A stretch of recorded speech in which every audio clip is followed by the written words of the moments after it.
and no one's gonna bring me down.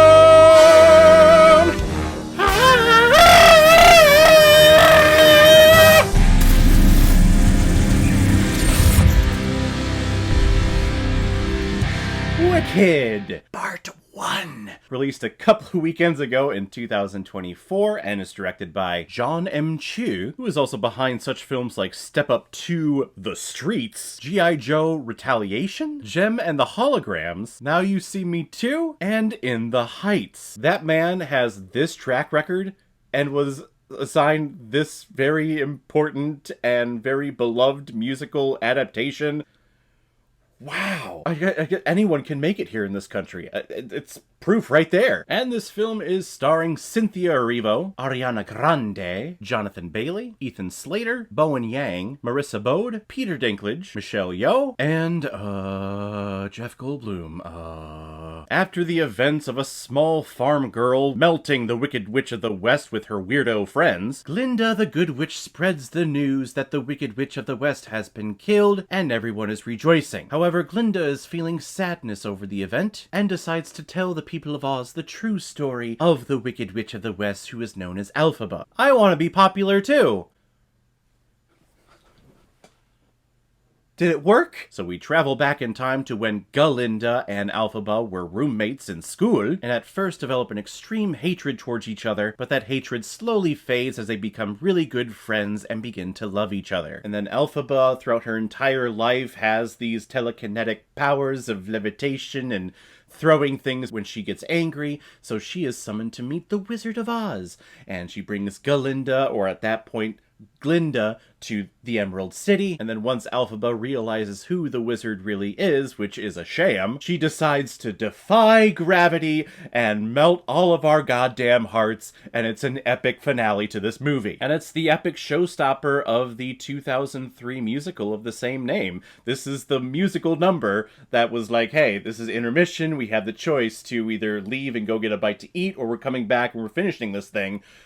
So after that number, yeah, I'm coming back to see this. Which, speaking of, I want to ask everyone out there who's watching this review to please comment below and let me know, did you know that this was just a part 1? Or with all of the advertising that this film had, where it was just called Wicked, on the poster it says Wicked, and the TV commercials, everywhere online, it just says Wicked. Nowhere does it say Wicked Part 1, other than when you're in the movie theater and the title logo comes up, and then it just pops up, Part 1, over there in the corner. Did you not know that there was a Part 2 scheduled for next November in 2025? Please let me know. I'm dying to know how many people out there went into this, saw that, and got immediately disappointed. But it is smart. This is one of the most beloved musicals of all time. It had a long-ass run on Broadway, and every theater girl out there knows these songs and have attempted to sing them constantly. If you were ever in a theater department around this time when this musical first got started, you probably heard so many people in that theater department try to sing these songs. Emphasis on the word try, because that was my theater going experience in college. There were people who just loved this musical and thought that they could do this, and then they would always sing it, like in car rides or at karaoke. And I would just say, okay, shut up, please. Idina Menzel is teaching you how not to sing properly, and you're just imitating her. Could you please stop? Which probably led to a little bit of my apprehension when this film was announced, when it was coming out.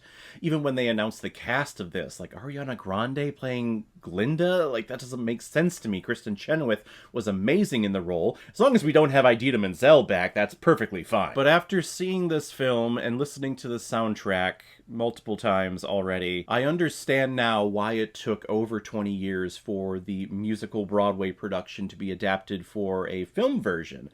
Because they were just waiting for Cynthia Erivo and Ariana Grande, because these two are perfect. They are the heart of the movie. If these two aren't as perfect as they are, and if they don't have the chemistry, and if they don't sound as beautiful together as they do, then this movie doesn't work.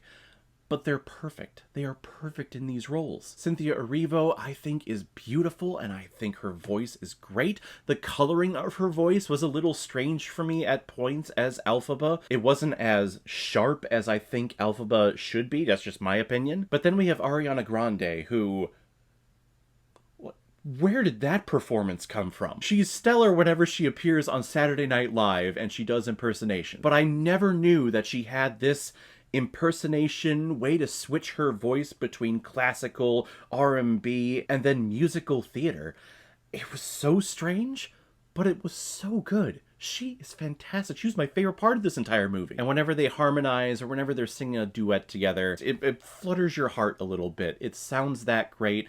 And the performances here, you can tell that these two women really do love each other. There is a strong, strong friendship there in character, but then also behind the scenes. You can tell that they just love being around each other, they love supporting each other, and being in each other's company. And when you have two leads of a film that you can tell that that chemistry is there, it just makes the movie theater going experience that much better because I feel the love between the two. And for those theater nerds out there, and I say theater nerds because I am one, so I can say that term, please rest assured that this is not your typical Hollywood movie musical adaptation from a Broadway musical. They don't change a lot, and the things that they do change, it's really adding things or rearranging some snippets of where this piece of a song fits in the dialogue and in the scenes. They really don't change anything else. They keep everything with the spirit of the Broadway production. Of course, it's elevated, which in my opinion probably makes this version better than the stage production. They elevate technical aspects, scenery, they elevate the music, but they also elevate the small character moments where there is no talking, and there's just times where our two lead actresses just look at each other, and we linger on those looks for a little bit longer than you would in a stage play, because in a stage play, you know, the play itself is like 3.5 hours with intermission. This movie, which is just Act 1 of the Broadway play, is 2.5 hours. So you can tell at points in the pacing here, you can tell that they are kind of just stretching it and milking a lot of the moments, so that like, hey, this is just gonna be Act 1, but we gotta make this a long-ass epic to make our money back, so can we just drag that moment out just a little bit longer? But in the moment where Glinda realizes that this Elphaba person has a heart and that she is good and that she is willing to fight for her friends, or at least who she thinks are her friends, and they have that beautiful dance where Elphaba just starts crying, and it gives me tears because that's like the first warmth of human touch that she has felt really since she was born. No other human character has touched her that way on her face and showed her love like that. Like, it's getting me going right now, damn it! That could easily go down as one of my favorite cinematic moments of all time. That's how powerful that scene was. Which only adds to all of the other beautiful moments that they have together, the popular sequence, which is amazing. And then, of course, you get to Defying Gravity, which, like I said, is the showstopper. If you weren't feeling this movie up to that point, that song will definitely change your mind and make you go, okay, this movie was actually pretty freaking good. Plus, you have beautiful cape choreography, which I am a sucker for. Like, you know, go back to Man of Steel from 2013 and just how that cape was just fluttering in the wind. So whenever I see capes now on screen and they're CGI, I just get a little tingle inside of me because I'm like, ooh, God, that looks just so beautiful. And it does here. The silhouette of the Wicked Witch of the West, it's beautiful. It's gorgeous. Wicked Part 1 is fantastic. Everyone out there is raving about it, and they absolutely should, because this film just uplifts you. This is about standing up for your beliefs in the face of adversity when there is a higher power out there who's telling you to, no, shut your mouth, go along with the flow, and help me out. Even though you're way stronger and more powerful than I am, because I'm in a position of power, you need to listen to me. And Elphaba decides to defy that and says, no, that's not right, and I don't care what you say about me or how you paint me towards the mass public. If you call me the enemy from within, I don't give a shit. I'm gonna fight for what's right, and what's right is helping these animals and exposing your corruption, sir. This message is wonderful, it is beautiful, and it's a message that we need sorely right now in this country. This is the perfect film to take your family to for Thanksgiving or for the Christmas holiday.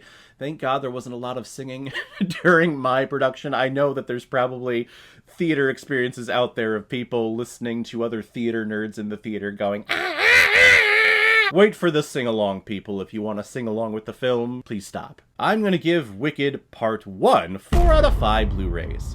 I like it a lot. So So guys, if you've seen Wicked Part 1, what did you think about it? Have you actually seen the live production on Broadway or touring production of it? What are your thoughts compared between the stage version and this version of Act 1? Whatever you thought, comment below, let me know what you thought about it. And as always, if you like what you see here, if you like my take on movies, then hit the subscribe button and make sure you hit that bell so the next time I release next movie review. So guys, I will see you next time on the channel, but in the meantime, be well, be good to each other, and go watch a movie. Take care, guys.